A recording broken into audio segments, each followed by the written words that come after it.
can you recruit players from outside of Bedford, or when you're in the lower levels, can you only get people from inside of the town? No, you can get them from anywhere. All right. And then is this like recruiting kind of like college football here in America, where they like you go and you visit them at their home and you try to convince them to come play for you and they can pick from any team? Or is it pretty much like people come and try out and then you just pick the best ones? It's a bit of both, but basically the managers usually know the players you want. So you have to do something called a 7-day approach, where you write to them, say who you want to speak to, and then you just have to make them an offer. But no, it's not like what tends to happen in UK football when you think of the higher leagues is the players start playing in the youth setups. They might be at 10, 12 years old, and they work their way through the academies. Some eventually make it to the first team. Others get let go and go down the leagues. All right, perfect. That's exactly the answer I wanted to hear. I have a proposition for you. Can I be head recruiter? Like, I'll FaceTime the people and be like, listen, you really got to go play for real Bedford, so that when you get to the EPL, I can say that it's because of me? No.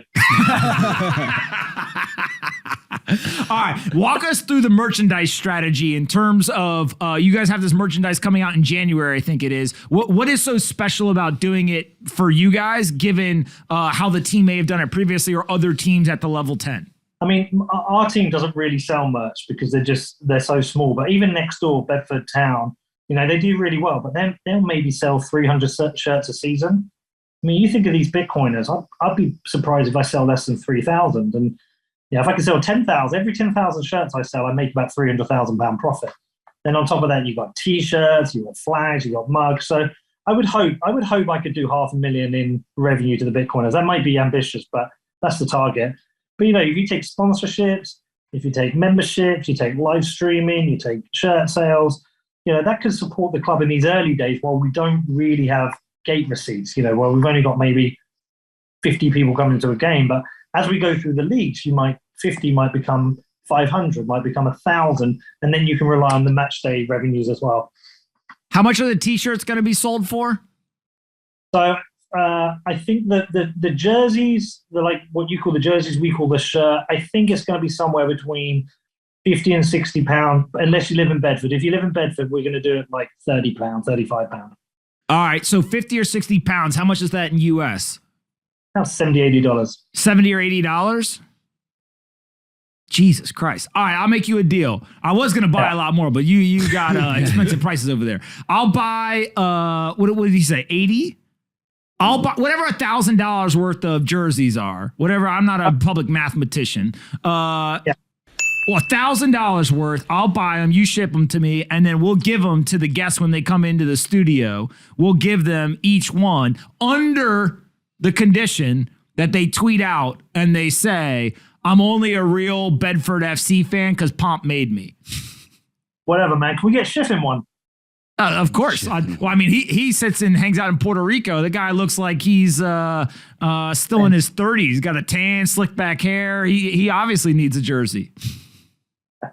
Man, let's do it. As long as you got to wear one on this show as well. Of course. Easy. Done. Peter, so going to using Bitcoin as a unit of exchange and a unit of account, how do you think about if you would ever price something in the merchandise store in sats, for example, to let people pay in that unit? Look, we'll let people pay in whatever currency they want, whether it's dollars, pounds, or Bitcoin. We want no shitcoins, but any of those. But everything will be priced in fiat. Like the pound is our unit of account for running the business. But we will hold Bitcoin in our treasury long term. But you can't use Bitcoin as a unit of account at the moment. You can't run a business like that. Not something like this. It's too volatile. But we will allow. I'm talking to one of the payment processors now about managing all our Bitcoin transactions for our merchandise. Gotcha. Peter, have you seen the show Ted Lasso? Of course, man. Have you not seen my name on Twitter? No, but is this what it's going to be like? Are you hiring an American football coach? No. What about a college one? No. Are you gonna? Is the manager in trouble? Like, is his job on the line here if he doesn't win? I mean, at the end of the season, yeah. I mean, the remit every year is promotion, and every manager will be given a budget that should enable promotion. So if they don't get promotion, yeah, they're in trouble. Okay, but this is not real life Ted Lasso, just to confirm. No, it's not real life Ted Lasso. This is. I mean, this is serious for me, and like we have a lot of fun as well. But like, this is serious for me. Like, I live in a town of 174,000 people, Pomp, and there's two towns with Premier League teams who've got a smaller population than us, and we have teams in the 8th and 10th tier. We should have at least a team in the 4th tier, and we've never had it. We've never had a football league club. So, like, this is a big deal for me. I've been telling my dad since I was 14 I'm going to do this, and now suddenly I'm in a position to try it, which is amazing. But yeah, we're going to do this, man. What did you do? Usually when a billionaire comes on the podcast, I ask him, like, what'd you do the second that you found out you're a billionaire? And Mark Cuban told me he got naked and did a happy dance, put his clothes back on and went back to work. What did you do when you realized you were going to get the team? Oh, God, that's a good question. I mean, if you listen to my podcast, you not only ask good questions. I mean, I don't really use your show as inspiration for how to run a podcast. I don't know if you really do have the best questions. I think you have the second best questions. I think Lily has the best question. How good is Lily? She is good. Boy, hold on, answer my question. See, this is you obfuscating. Oh, you know what? I don't remember what I did. I can't remember. It was nothing special. I think that the better question will be is when we get promoted, what did I do? What will you do? I'm just going to get really fucking drunk. When is the next chance to get promoted? Let me tell you. Well, so it's this season. So, I mean, we are outside of the playoffs. So I've given the managers a budget to try and get playoffs. If we don't make it, so be it. Like, the way I think about it, it's a bonus. We start next season in terms of, like, the manager has to get us promoted. If they don't get us promoted this season, you know, we took over halfway through. We haven't had a chance to sign players. Let me tell you something that's super interesting, Pop, though, that's happened because of this. The wait between games is painfully slow. Like, all I'm thinking about, and I've never even had this with the teams I support, all I'm thinking about right now is, okay, we've got a game on the 3rd. I want that now. Like, I cannot think about anything else. I'm working on this like 16 hours a day. And when you're working on it for 16 hours a day, what are you doing? Like, are you spending time with the managers? What are you doing? No, I mean, God, I fucking love you. For those who are only listening, he just poured what appears to be red wine into a water drinking glass cup and is now sipping it. Go ahead.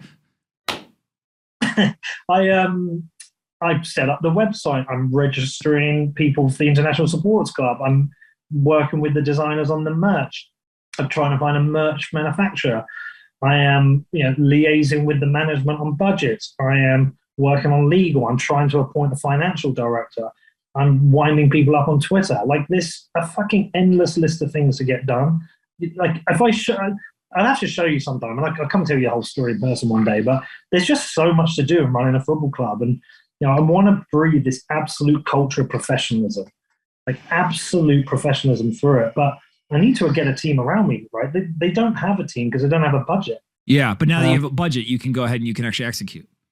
Yeah, and so I've got a financial director lined up. I've got a chief exec lined up. I've got a vice chair lined up. I've got an operations person lined up. Like, I've got a team lined up. And we're going to run it like an absolutely slick professional operation because it needs to be a successful business.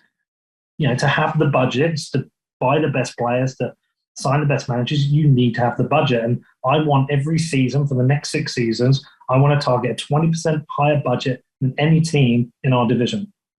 The only thing that you didn't mention that you need in there is you need some American co-owners. And I know 3 guys who you might be able to convince to do that. So send me the pitch deck, get on my schedule, and we'll talk. Dude, we'll do it. I mean, I'll be back over in, when am I going to be over? Beginning of Feb. I'll come and see you. All right. We'll talk. Yeah. Well, no, I don't want to wait till February because I don't want you to start winning games and think you guys are good. I want you when you first buy them and being like, oh man, we need a lot of help. Yeah, if you start winning games and you think you're going to get promoted, then all of a sudden the price goes up. I don't want that. You know what I want to do is get a friendly against Inter Miami. What? Inter Miami, the team. Oh, yeah. I got a better idea. I saw someone in the chat say that we should set up like an exhibition match. That's what a friendly is. With the El Salvador national team. Dude, I tweeted and we should do it in Miami. We should bring El Salvador's national team. We should bring real Bedford FC, play it in Miami. Don't call me a marketing genius, but if that happens, I want to do the opening kick. I want to do like the ceremonial kick. I'll be on midfield. Bukele. Yeah, get on the horn. Me and Bukele can do a shootout to see who gets to do the opening kick.